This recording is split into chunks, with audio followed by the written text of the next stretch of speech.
In an earlier module, we talked about how the Great Depression was beginning to set in as we moved from 1929 into the early 1930s. And the president at the time, Herbert Hoover, wasn't wanting to get involved in the economy. He felt that government had no place in the economy, should not intervene. Instead, it should be volunteer organizations, businesses, workers coming together to try to figure out how to solve the problems of the economy, right, to get people working again. But eventually, when that didn't work and the Depression didn't go away, Hoover realized that he had to support legislation that would involve the government intervening into the economy. And so we saw the passage of several acts that put money towards providing jobs for workers, right? Distributing billions of dollars to the states for construction projects, loans for banks so that they don't go under. So you start to see President Hoover moving in that direction, but because of his failures during the early part of the Great Depression, he doesn't win a second term. He doesn't win the election of 1932. And so we're going to see the election of a brand new president, and that's going to be Franklin Delano Roosevelt, or FDR. Okay. And when FDR steps in, he realizes, the government needs to play a much more heavier role in the economy in order to get out of the Great Depression. Okay. And so he takes some pretty drastic measures. For one, he calls for a bank holiday. Okay, a bank holiday. What does that mean? It means that for a period of time, no one can use the banks. Okay, no banking transactions are going to be happening during the bank holiday, which means you cannot pull your money out of the bank. Okay, that's why he called the bank holiday, because we had spoke about this a little bit before. There were several periods of panic, where people would go and try to pull their money out of the banks, right? And it would cause banks to fail. And thousands of banks, right? At least 5,000 banks went under in the 1930s, okay, before 1935. So, wow. That's why Roosevelt is stepping in. It's like, first of all, we got to get our financial system correct. So he's going to call the bank holiday to make sure that banks are going to be able to continue to function, right? And not going to fall apart if people do try to pull their money out of the bank. Also related to the banking system, we're going to see the passage of the Emergency Banking Act, 1933. And the Emergency Banking Act is going to provide financial support for the banks that are struggling and trying to stay afloat, right? So it's just another measure, more legislation trying to support the banks, try to keep them stable. You also see the passage of the Glass-Steagall Act. And the Glass-Steagall Act made it to where banks could no longer buy stocks on the stock market. Okay, can't buy, can't sell, can't be involved with the stock market. Okay, that way the stock market is not going to have such a heavy impact on the banks, and banks who are using inappropriate methods when buying stocks are going to be barred from doing so in the future. Okay, so Glass-Steagall Act, very important. The act also created the Federal Deposit Insurance Corporation, the FDIC, right? Maybe some of you have heard of that before. The FDIC is extremely important because that acts as insurance, right, for people's bank accounts. So if the bank does go under, right, goes out of business, well, then the government is going to reimburse you your money, right? So no more panics. So Glass-Steagall Act is extremely important in that sense, right? Because people aren't going to panic and pull their money out because they think the bank's going to go out of business, because they know, the government's got my back. The government's going to insure my money, all right? So yes, very important. Another important act related to the financial system and FDR is going to take us off the gold standard, okay? And so what does that mean? It means that basically the amount of paper money that you can print, it used to be based on how much gold you have in your reserves, right? So you couldn't print up paper money if you didn't have the gold to back it up. But when FDR takes the US off the gold standard, we could just print as much paper money as we want to. Okay, we could put paper money into circulation and we don't have to have gold to back it up. Why does he want to do that? Some would say, oh, that's horrible, don't do that, you're going to make us go into debt. Well, we're in the Great Depression at the time, right? So what are we going to do? We're going to just leave it alone like President Hoover did and hope that people volunteer and step up and it's going to solve itself? It didn't happen, right? That didn't happen. So yeah, so getting off of the gold standard was an attempt to print more money, put more money in circulation so that hopefully, we're going to create more jobs. People are going to be able to get their hands on that money and use it to spend, right? To buy various products, and that's going to create more jobs, and the economy eventually will come back to life. In 1933, you're going to see several important brand new agencies, federal agencies and programs being created trying to solve the problems of the Great Depression. First one we'll talk about is the National Recovery Administration, the NRA. Okay, and so not the National Rifle Association, all right? Something different. All right, this is an agency that was made up of private businessmen. Okay, so just normal businessmen, of course, from big companies though, that were brought together to sit on this administration, and then they come together and they're trying to work together to fix prices, right? They want prices to be set, and so it's kind of interesting. It's kind of like the pools, that whole idea of pools that we talked about before, where people from rival companies are coming together to set prices. You also have the NRA trying to set the amount of goods that each industry can produce, right? So we're talking about like heavy government control of the economy, but it's not elected officials who are doing it. It's private businessmen who are sitting on this National Recovery Administration. All right. So here's the thing: workers were supposed to be given the right to unionize, right? That was supposed to be one aspect of the NRA, right? And so that's a good thing for workers because they could fight for their rights, but didn't happen in practice, right? A lot of business owners were just like, oh yeah, they're supposed to organize, whatever. Who's going to enforce it? Who's going to stop us? Who's going to regulate us? The regulations weren't put in place to force businesses to allow workers to unionize at the time. So aspects of the NRA were a bit of a failure for the general public. For the big businesses, it was pretty good, right? They were working to try to bring their businesses back up, right? So it was more working towards their advantage, right? Businesses were actually trying to take advantage of the NRA to create these pools, right, where you have large businesses that are agreeing to focus on specific regions, and they're going to dominate those regions, right? And now it's legal because the government's saying it's okay to do this, right? And so in a sense, they're kind of pushing small businesses out of competition, right? Small businesses aren't able to compete because you have these businessmen who are working together in the NRA to make it to where they dominate their own specific region. Okay, and so in that sense, the NRA was a bit of a failure. And so the NRA was one administration that was created due to the passage of the National Industrial Recovery Act. Okay, again, 1933. And so another aspect of this National Industrial Recovery Act, this bill that was passed by Congress, was the creation of the Public Works Administration, the PWA. And this was an administration that provided jobs by sending billions of dollars to private construction companies, right? So it's like if you have your own private construction company, right? Like I got my own construction business, the government's going to send me money. They're going to be giving me money, and then I'm going to go out and hire a bunch of workers, and we're going to be working on these construction projects for, it could be a number of different things. It could be like the building of public buildings. It could be creating roads or highways or bridges. And so these are the types of jobs that were created: construction work, right? And so that's the Public Works Administration. Okay. Another administration that's created was the Civil Works Administration, the CWA. Okay, this one is pretty much similar to the PWA, but in the PWA, like I said, it was private companies, construction companies that were getting money from the government, and then they go out and work on government projects and hire workers. But with the CWA, the Civil Works Administration, the government is the employer. The government is hiring people, not private construction companies, but the government is directly hiring people. Now you work for the government temporarily, right? And then you go forward, and you also are going to be working on other public projects, similar like infrastructure, buildings, public buildings, etc. Okay. And yet another organization that was created, one of these New Deal agencies, was the Civil Conservation Corps, the CCC.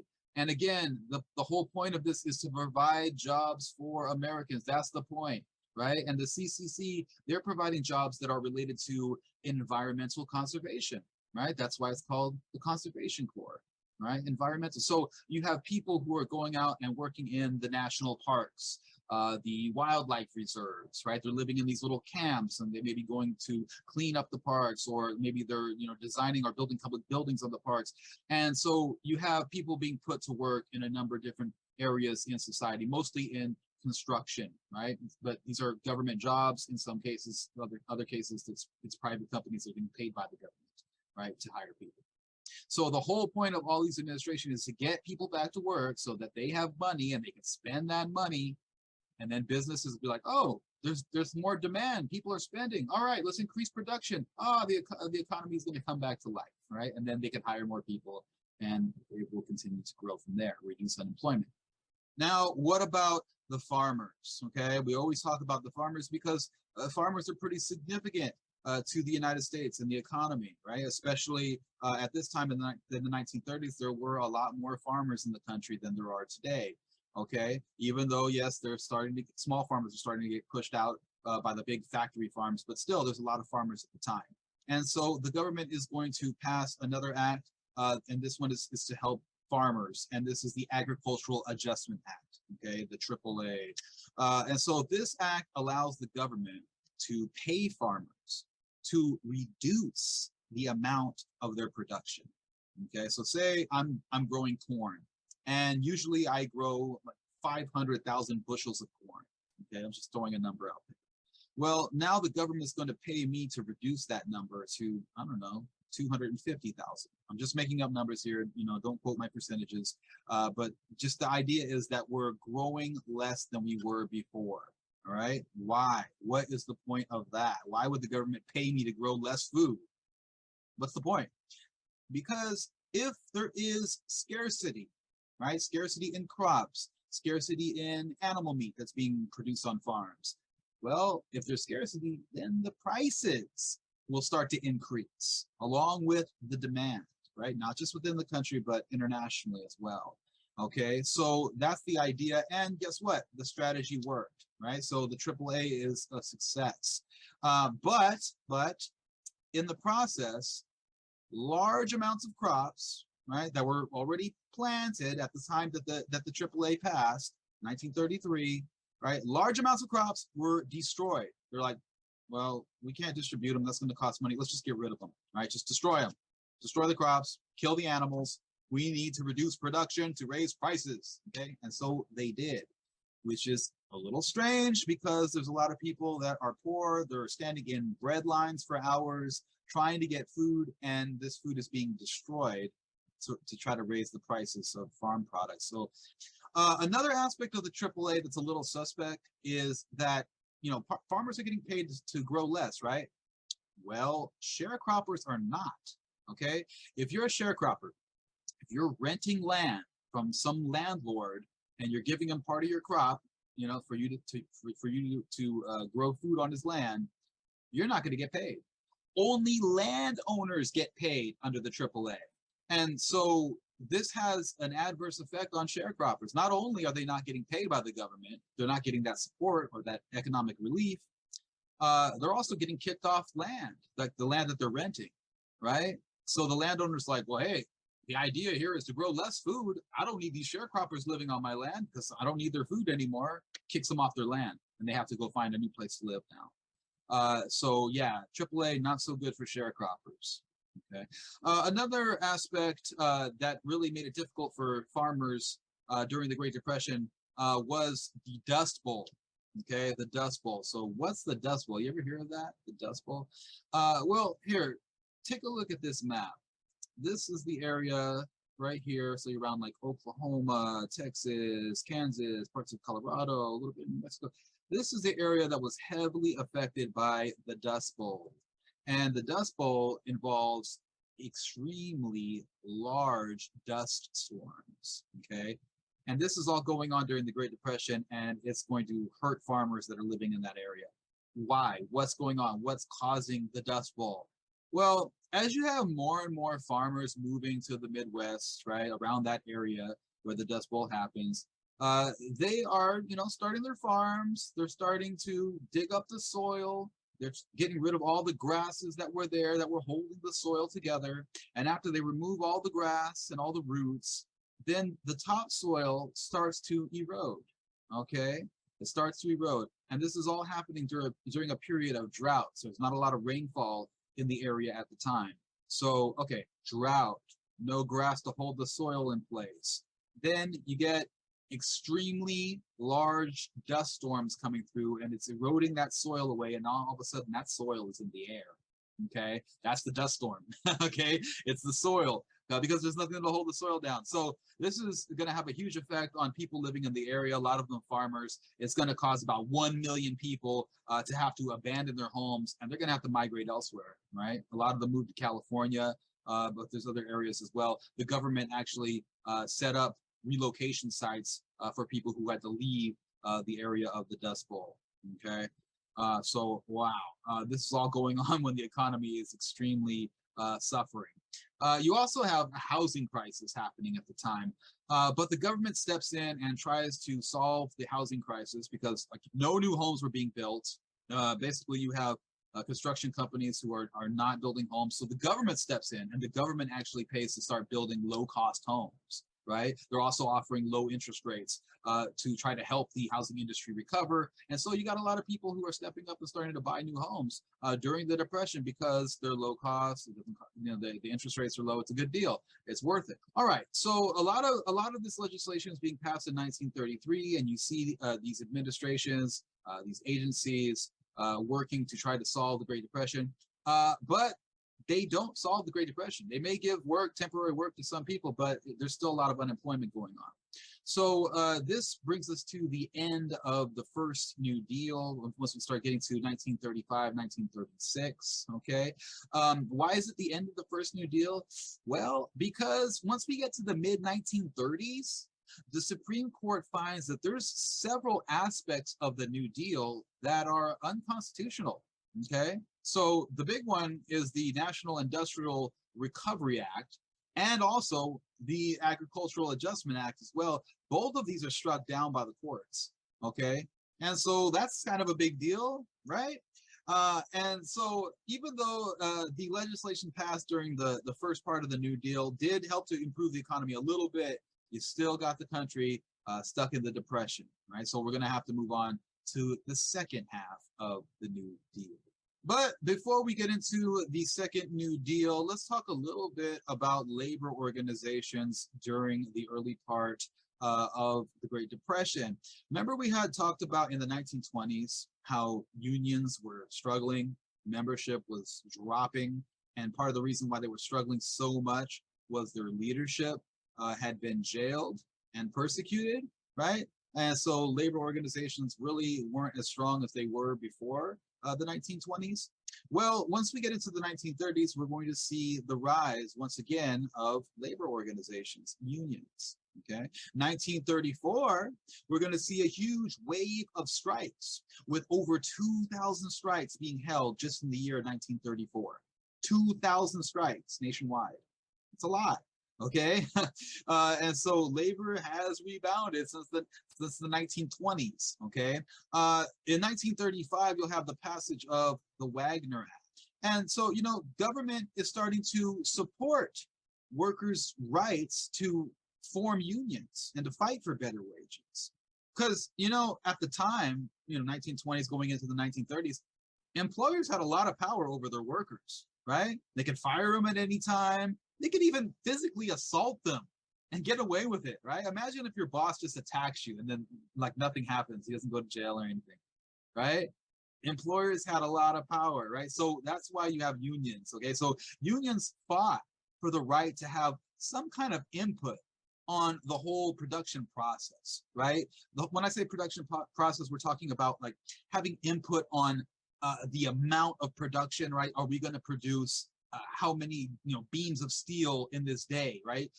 Like say, what if the manager wants you to produce an extremely large amount of beams of steel and it's going to break people's backs and make them get injured? Well, maybe workers can step up. Unions are fighting for workers to be able to step up and say, hey, that's not right. It's going to be too much. We need to lower the amount of production. And then the speed of production is another factor as well. Like workers need to have the right to step up and say, hey, we can't produce that much steel, for example, in that period of time. That's not enough time. We need more time. So unions are trying to give workers the right to be able to have a say in the production process. Unions are also trying to fight for seniority rights, right? If you have a job, you probably know what I'm talking about when I say seniority. So if you have been working at a company longer than others, you are less likely to get fired if people are let go, right? Say the economy is not doing so well and the boss has to fire some people. If you've been working there longer, you have seniority, it's less likely that you're going to get fired, right? The people who got hired more recently are going to get fired. Another aspect of seniority is if you've worked at a place for longer than other people, you're more likely to get a promotion, right? If it's time for a promotion, you're probably going to get it because you got seniority rights, right? So unions are fighting for that as well. Okay, so the Wagner Act, passed in 1935, is good for workers because it's supporting unionization, so that unions will be recognized, which is key, because if an employer doesn't recognize a union, they can't fight for them. And so, yes, workers have the right to form unions under the Wagner Act. And so the Wagner Act is also going to support unions by making sure that union elections are legitimate, okay? That the employer is not trying to rig the election so that someone that they want to win wins a position of leadership in the union, The Wagner Act also made it illegal to fire someone or blacklist someone from the industry just because they're part of the union, which was one of the tactics that employers would use to try to break unions, right? Oh, you're a union member, you're causing trouble, you're fired, and I'll make sure that you never work in the steel industry again, right? That kind of thing, right? All right, so let's talk about one of the more powerful unions that developed in the 1930s, the Congress of Industrial Organizations, the CIO, okay? Formed in 1935, you have several workers who are going to break away from the American Federation of Labor, which was like the largest union in the country at the time, and they formed the CIO, okay? They're basically arguing that unions are vital to solving the Depression, right?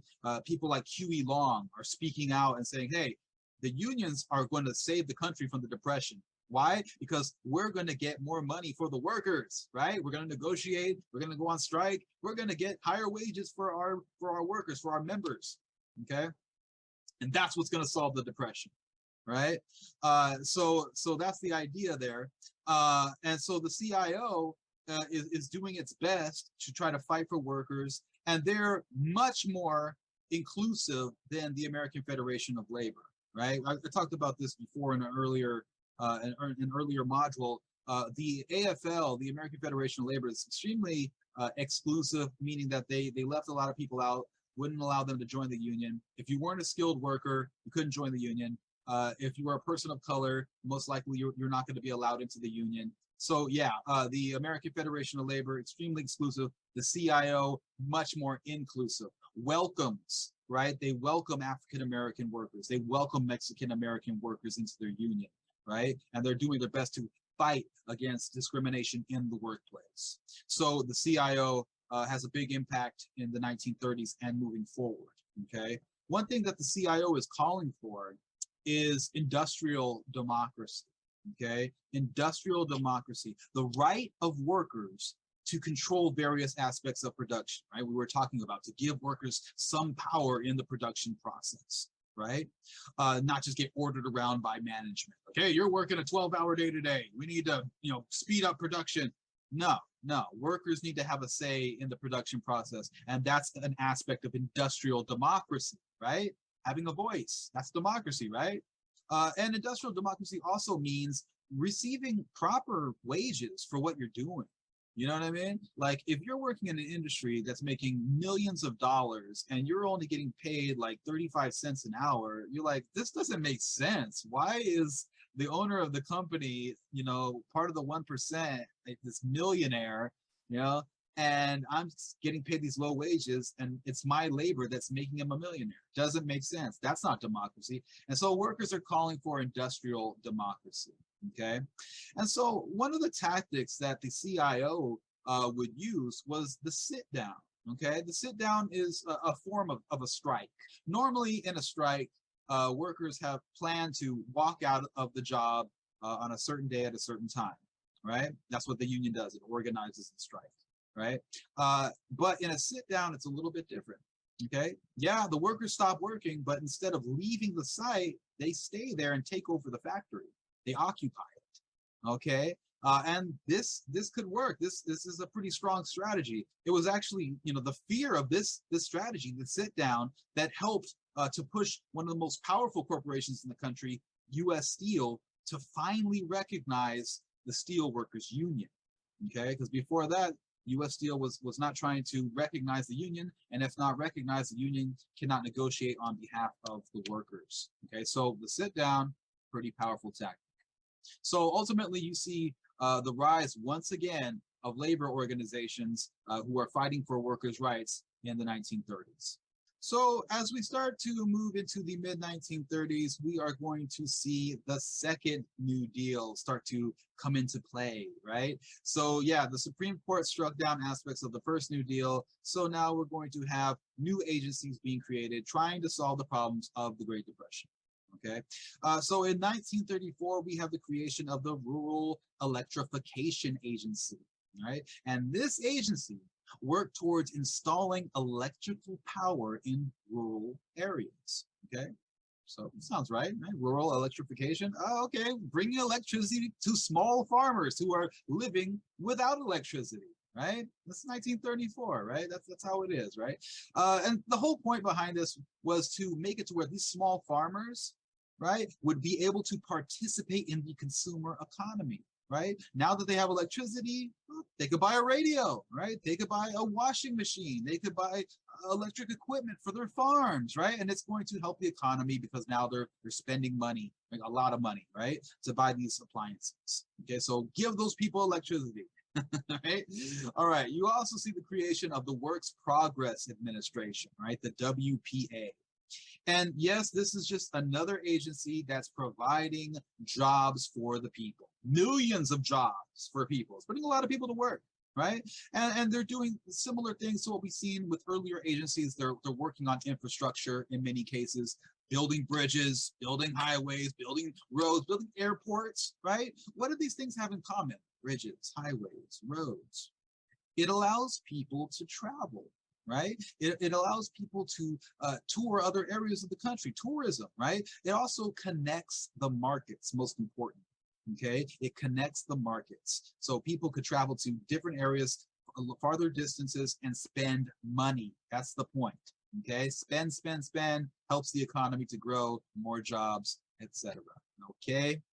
The WPA also employed a number of artists, right? So not just construction jobs, but artists as well, right? So artists were paid for public projects like painting murals on public buildings, right? So you ever drive by like a public building, like a hospital, and there's this huge, beautiful mural on that? Well, imagine a job like that being done in the 1930s, right? Trying to give work to artists, okay?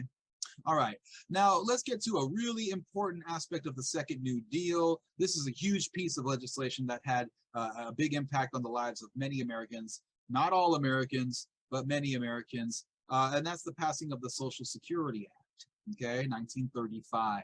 So this bill allowed for unemployment benefits, right? Unemployment, so if people are out of work, they get money, right? Something to keep them afloat so they can continue paying rent. They're not going to go homeless or lose their house, right?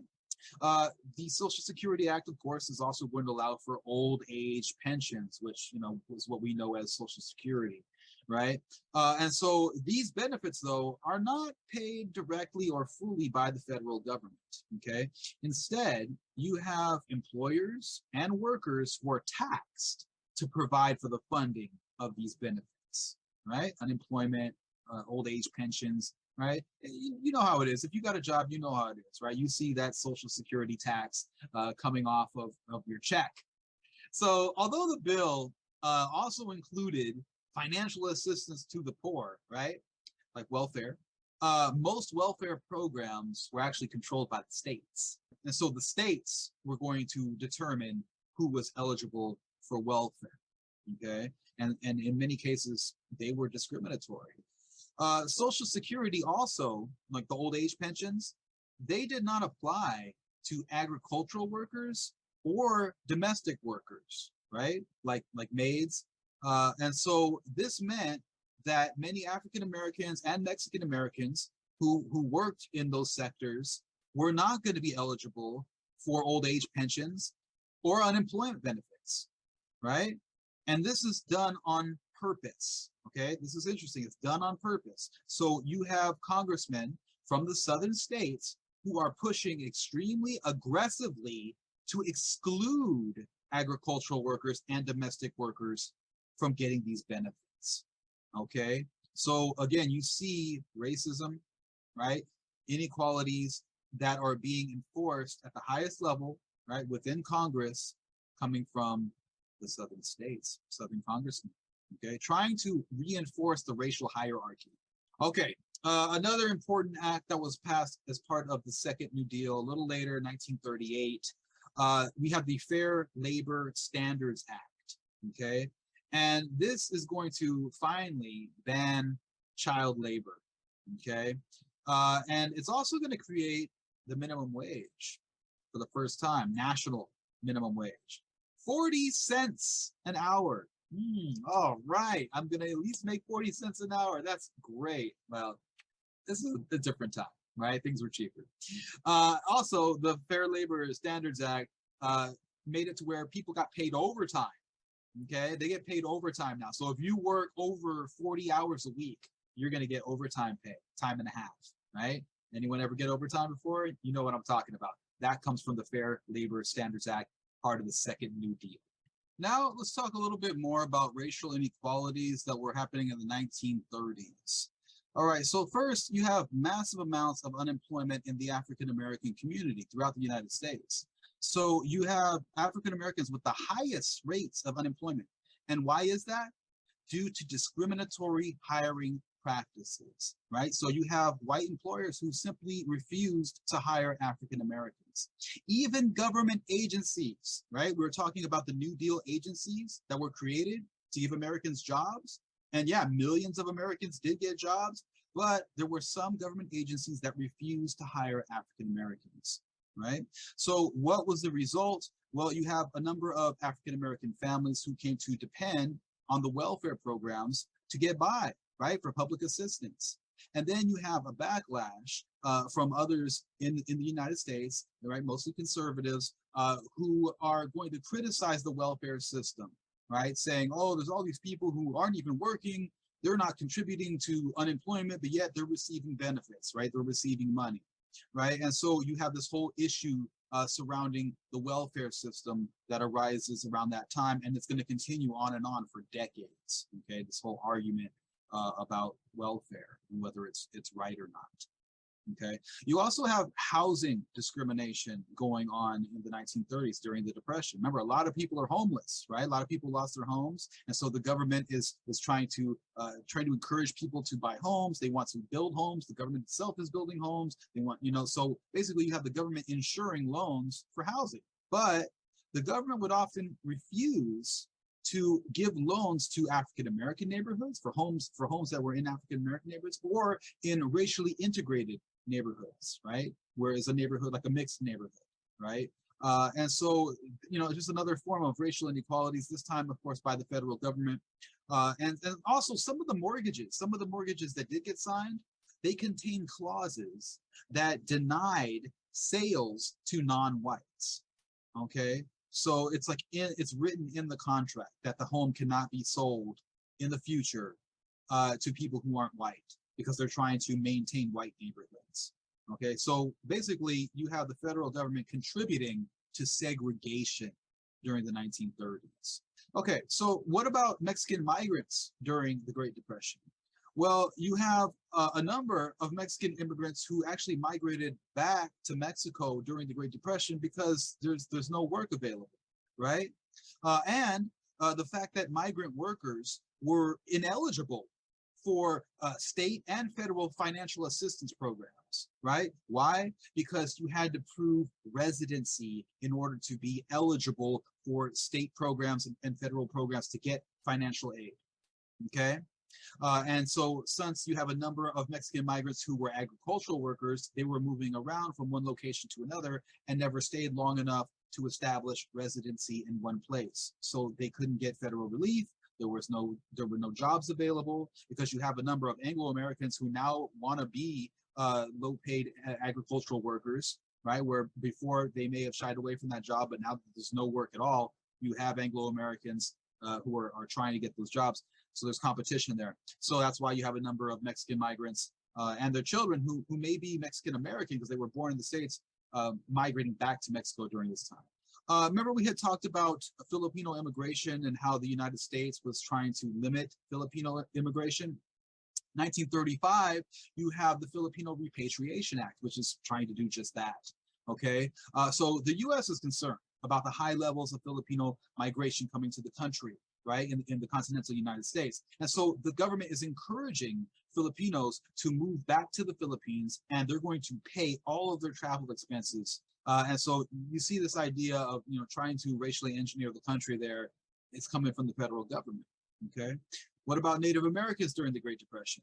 Well, for Native Americans, they got the Indian New Deal, okay? The Indian New Deal. So before the 1930s, the policy of the federal government was to force Native Americans to assimilate to American culture, okay? So now you're going to see a reversal, right? So things are going to change in that sense, which could be a good thing for Native Americans, although there's still economic struggles on the reservations. But there is a sense to try to preserve Native American culture. So let's talk about the Indian New Deal. What does it do? Well, under the Indian New Deal, you start to see the building of schools, local schools on the reservations. And this is different from the boarding schools because I'm not sure if you guys are familiar with this, but Native American children were taken from their parents and forced to leave the reservation and go to boarding schools, right? Which in some cases could be like military style boarding schools. But either way, there's very strict discipline at the boarding schools. And it's not just strict discipline, but it's a concerted effort to force Native Americans to assimilate to American society and leave behind their culture.